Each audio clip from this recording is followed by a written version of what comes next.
What the hell did I just do? I don't know what you did. I'm just watching it though. I'm being entertained by the fact that you're struggling. You're still struggling. Just Yeah. close it. Why don't you just close it? Good morning, gamers. It's the date is March the 1st, 2021. We're coming from you live from different places. I'm Red K. I'm the loneliest wolf by choice. From space, as we Yep, can see. space, as you can see. Find me. I Space like station. it. That's how we do. I mean, how's the weather up there? There is no weather because it's space. Right. So we got gaming news that we're going to be talking about, and we're going to definitely do the fighting game stuff and everything. We're going to give you a little bit of everything. So what was the first story? I heard something about Spider-Man. Well, apparently originally when Spider-Man was being pitched towards Sony, Sony did not want Tom Holland as Spider-Man. The Russo brothers wanted to have, of course, Tom Holland be Spider-Man. And they pitched it to Kevin Feige, and Kevin Feige was like, "Yeah, that's okay for them. That's done all right for them."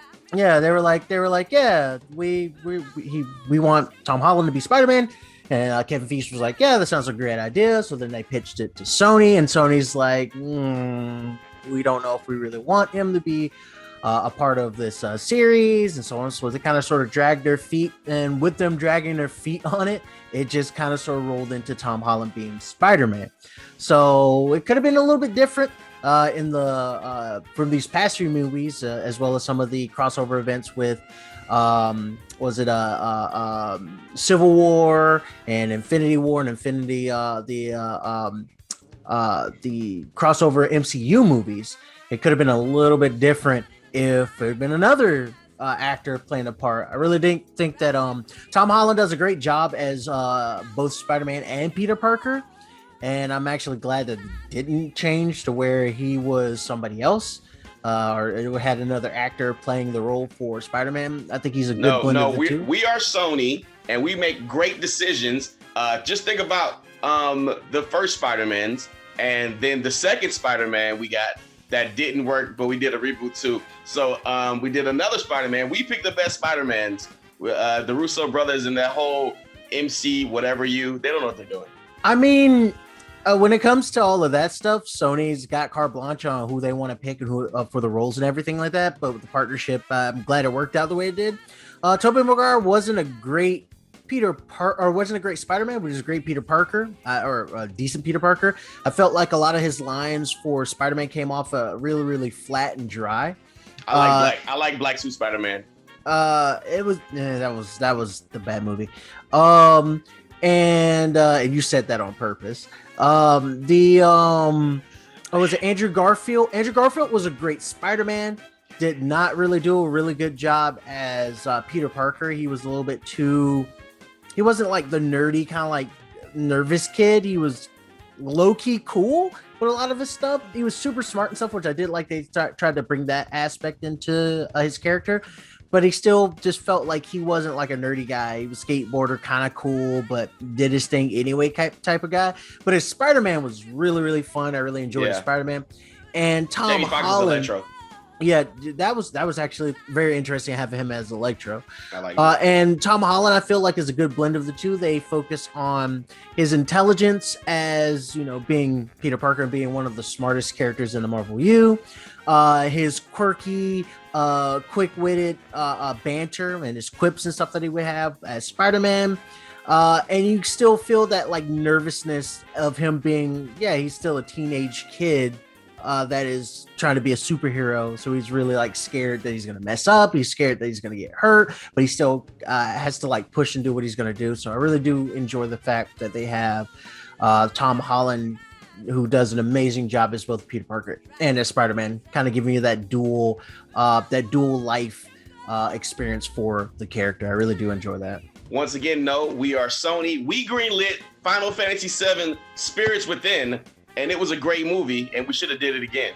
Okay, Spirits Within wasn't that bad. I'm not gonna lie. It wasn't a great movie, but it wasn't that bad. It wasn't as bad. Like for the time, Spirits Within was actually not that bad. But if you met Tom Holland, right, and it's totally like British accent, would you be like, Spider-Man? Yeah, definitely.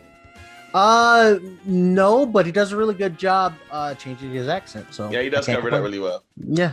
So we had the Sony mini E3 state of play, and one of the most talked about things was this little trailer about a little game by the name of Final Fantasy 7. I don't think of course, like you don't meet Yuffie in the original one in Midgar. You meet Not her in Midgar, yeah. at whatever her you meet her on. Did you meet her on the ship? I think you meet her on the ship. The first like airship that you like stow away on. But what happened at the end of Final Fantasy VII Remake? I mean, not giving out any spoilers, but like, why are we back in Midgar, right? Because we're playing as Yuffie, so this is probably going to be a prequel. Maybe it takes place before we do things we do, or whatever the case is. It looks like that's the case because I mean, without spoiling, I'm seeing characters that had some things happen to them, and they had some things did happen. Yeah, I'm thinking this is actually before the events of the remake. So according to Square Enix, Final Fantasy VII Remake Integrate, which is what this is, will not take advantage of the PS5. However, Final Fantasy fans excited for Final Fantasy V upgrade. My brain will unfortunately have to wait for Final Fantasy VII Remake Part 2, which is not Integrate. So this is like the stopgap before Part 2. So things like the new hardware, the controller, and things like that won't actually be affected in this. I mean, you'll get quality of life, like the graphics look slightly better, but for the full PS5, which this will be on PS5 and PS4 in 2021 at the end of this year, I believe it is, or well, they give a date at the end. That's not going to happen. So this is basically something that was already planned after Final Fantasy VII. So I'm guessing this is like glorified DLC. That's what it looks like it's gonna be. Which I'm definitely gonna buy, by the way. Yeah, it looks like it's gonna be. It looks like it's gonna be really good, and it's gonna fill in some gaps. But the entire thing about Final Fantasy right now, with this there we go. We get it in June. Series, is it's just a continuation of the Final Fantasy story. Yakuza Like a Dragon is finally coming to PS5, and everybody who's played it has put in like no less than like 100 hours in it. So the Yakuza series is kind of one of those like niche sleeper hits that like crept up over time. Like there's a couple of people who played it because they didn't release the Yakuza series over here because there's a lot of like dialogue and jokes that don't exactly translate well over here in the States. So what you end up happening is they release I forgot which one they released over here first. People fell in love with it, and then they're like, oh well, we need to release the rest of them. So then they start releasing them. They're like, oh well, they didn't start with the first Yakuza, so let's re-release the first Yakuza. So it's interesting to see how they're doing that. It's also interesting to see that there's like spin-off games. There's like this one's a spin-off game. What was the other? There's another one like Testament or something like that. That's another spin-off game. Judgment. There we go.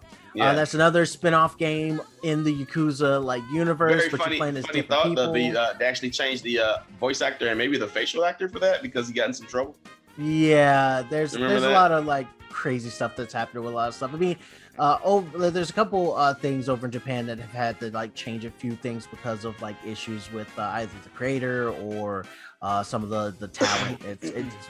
It's kind of interesting seeing though for Yakuza specifically how well it's done over here in the States, that it's encouraged the team to like push it more over here. I think which is really like crazy about it. This one is the first true turn-based RPG. I actually played a little bit of it, and like you were saying, you can only play it on PlayStation, and now all the Yakuzas, if you have a Game Pass for Xbox, they're all on Game Pass. Basically, I think this was even on Game Pass for a minute too. So if you want to go pay, it's still up on Game Pass and released exclusively for Xbox for a limited time until now. So that's pretty crazy as well. So more Yakuza is better. A game that I can sink 85 hours into, especially in a dry season where there's not really a lot of games to play anyway. It's kind of like perfect timing for this game to come out. You know what I mean? Oh yeah. There was the second Japanese Table Talk roundtable.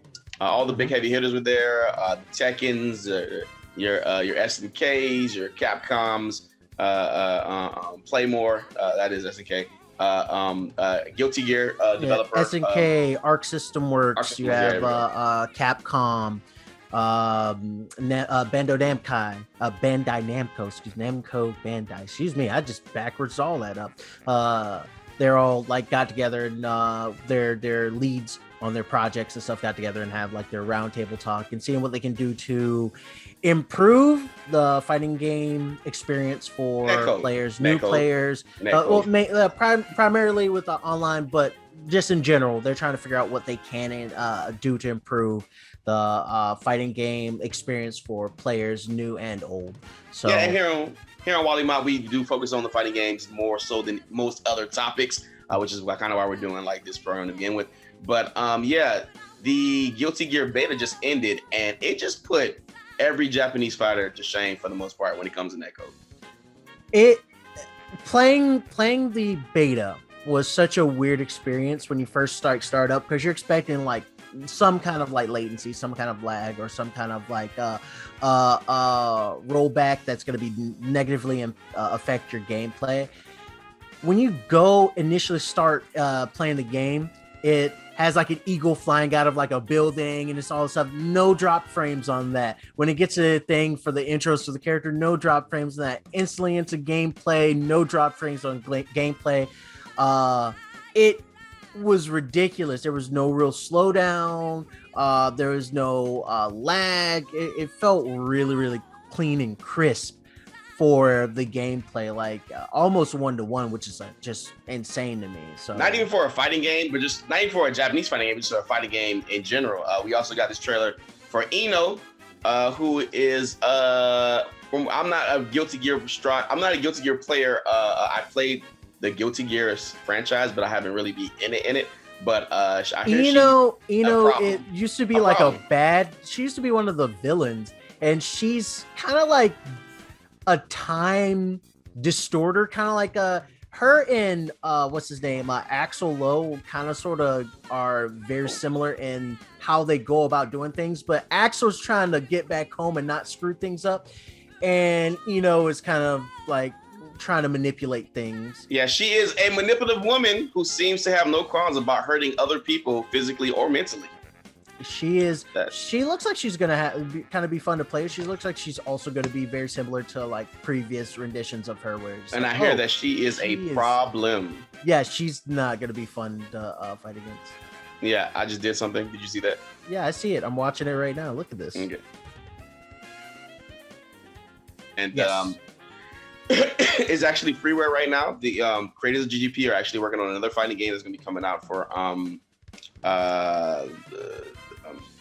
what's the big MMO franchise? Not MMO. Oh, the League of Legends one. League of Legends, yeah, the League of Legends fighting game is still a thing. Fighter. When that thing drops, it's going to be pretty much pandemonium. So everybody's trying to get ahead of that game. They don't even know what the game is or how it plays yet, but you just know if it's coming from League of Legends, it's probably going to be a big deal. It's probably going to bring people into the fighting game space that have never been fighting game fans, probably ever. But we got to talk. You could tell that something's going on when King of Fighters developer SNK Playmore announced that they are now working on some type of rollback. It's very, very, very. Now they got this thing called Only in Japan, if you don't know about, which means that they only do technology that's made in Japan. Yes. But for people who are fighting game fans or fans of just good net play in general, it's not good.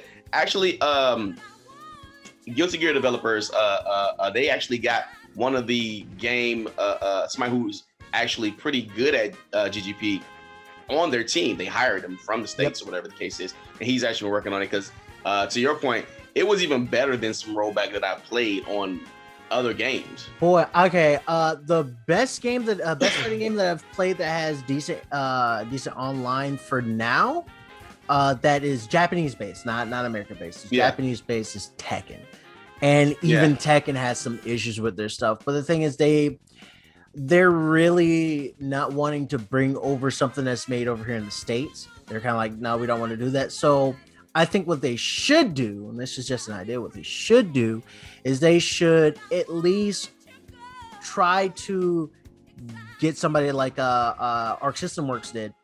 Get somebody who understands the framework of said program and then build their own for their games. So if SNK does that and then says like, okay, now that we've done this, we have our own version that works well or works similarly to GTPO. Maybe we can have like more people come and want to play our games, because the past few KOFs, dear Lord, the online experience is awful for a game with great mechanics and a decent fighter, good fighter. But yes. I mean, it's just terrible. Well, you also part of it isn't just the fact of the online experience, is also where people are playing. So, KOF and Guilty Gear, they didn't have a really big standing here in the States. They were kind of like your little niche titles that you may get a few people play here and there. But when it came to the larger player bases, you would have Japan, of course, a lot of the Asian companies, or a lot of the Asian countries, like Korea. I think India had had some big things, or even Mexico. I know had Mexico is really big in the fighting big KOF scene, right? You have them playing like very, very far away. So you have those people playing primarily in their own local areas or their own local like scenes and servers. And then somebody in America is like, no, there's not a lot of people here. I want to play somebody though. And they'll connect with somebody overseas or out of country. And then they don't have a really good experience because there's so much lag, so much latency issues. There's no good connection for rollback.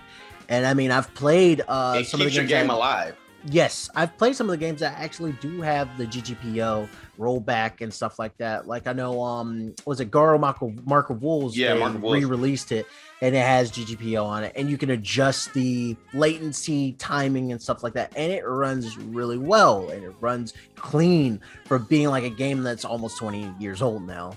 I mean, we can say the same thing about Guilty Gear Access Core that they re-released. I mean, and then that just got better and better, and that was the precursor to what they're doing now, which is even better than that. You know what I mean? Yes. And being able to play these games online, even to go back to these games for the communities that play these games, they can, like, since fighting games don't sell millions of copies, with the exception of the Mortal Kombats and Street Fighters, keeping that community together, playing that game is just about everything. And I want to say that Arc System Works might be, I mean, depending on the release of Guilty Gear, and I think it's going to do huge. I've been saying this for a while.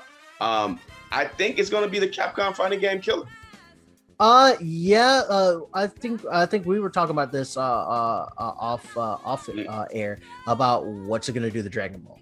Like Dragon Ball's next thing. So if we go by sales though, if you want to go like what Dragon Ball sold and is still selling, and then whatever Guilty Gear does, if you put those two fighting games up against Capcom's last two outings, it's rough. It's rough. So it's gonna be rough, yeah. With Dragon Ball, do you think that it's gonna decrease its longevity with Guilty Gear coming out, or is it such a different audience that you don't think that it's gonna? I think it's such a different audience, and I think to the casual gamer it won't matter. But I think for the Sonic Foxes, for the Go Ones of the world, they're going to switch over. They're not going to be watching Goichi and watching Sonic Fox play. They're not going to play. They're not going to play fighters anymore. No. I mean, so they say it'd be too much work to go back and fix the netcode in Dragon Ball FighterZ because the base is already there, right? Yes. I mean, but you did that with Accent Core, which is a smaller game. Well, they part of it is outsourcing too, because I think Arc System Works doesn't have that much of an issue with outsourcing. I know with SNK dealing with like Armach Wolves, it wasn't them who implemented into their system. They had a third-party company come in and insert all the stuff, and I think it's an American company that did. I forgot who it was that did it. And I know that Arc System Works is a little bit more okay with working with outside influencers and trying to make their stuff run well. Just visually looking at their games is just amazing. Bloody amazing. Like I mean, if you think about the Dragon Ball FighterZ visually, Guilty Gear looks astonishing visually. And which is you can tell just by that, KOF. using then there's KOF. Well, using Arc System Works using the Unreal Engine. right? That is not a Japanese engine. So they're a little bit more. Yeah, they're a little bit more okay with using a lot of outside resources, non-Japanese resources, technologies. Exactly. So I think that's kind of where they are leading the pack with a lot of their stuff, is the realization, like, I get it, we want to keep things very Japanese centric, but we can make the product better if we sometimes bring in outside influences to make our stuff work better. Yeah. So I'm hoping that these roundtable talks will actually have more of an effect of getting the other companies to realize, like, all right, maybe we should sometimes have outside influences help us with our games to help the sales of your game. Well, I understand for some of the reason why not. Like Capcom, look at, though wasn't a bad game, but the amount of backlash they had from it. DMC wasn't a bad game, but it wasn't Japanese in-house. And it was rough. But the crazy thing, if you're talking about Devil May Cry DMC, yeah, all the things that the developer for Heavenly Sword and everything else like that. What's the name? Ninja Theory. Ninja Theory. All the things that Ninja Theory did were based upon the requests that Capcom wanted them to do. Capcom did not give them free reins. They gave the director over there, they wanted them to do things just like this and make it just like that. The things that Ninja Theory wanted to do were very Japanese and based and very like to further the lore of Devil May Cry, which they did, yes, to a certain extent. But all the Americanized stuff was all from Capcom upperheads who are fired now at this point. And those were the things they wanted to Americanize the character so that it would sell more in the States. Well, the thing is that they've always had hit and miss things with trying to Americanize things, because the people who play the games don't want the necessarily Americanized things, especially if it's something they've already gotten used to. This has happened quite a few times with different characters with different IPs, from video games to like media, right? They try to do like, well, we're trying to make a Western influence to a Western audience. I mean, it doesn't necessarily work that well. Like RE's tried to do it. Just Capcom in general has had a lot of hit and misses with that. And it's just, I think that they've had so many bad experiences with it, they are really afraid to try anything. So I'm hoping that this experience will get them to understand, maybe, just maybe, we should have like outside influences to make our products better for the consumer, you know? Yeah, and if nothing else ups that fact going on is the copies that I think are about to be sold on Guilty Gear Strive is going to really open some eyes. Oh yes. That's Good Morning Gamer. We'll be here tomorrow morning, and we'll give you some more gaming stuff, gaming news, and of course some fighting game stuff. It's Red K for Wollie Mopped Gaming, and the Lonely Wolf by choice. We out. Peace.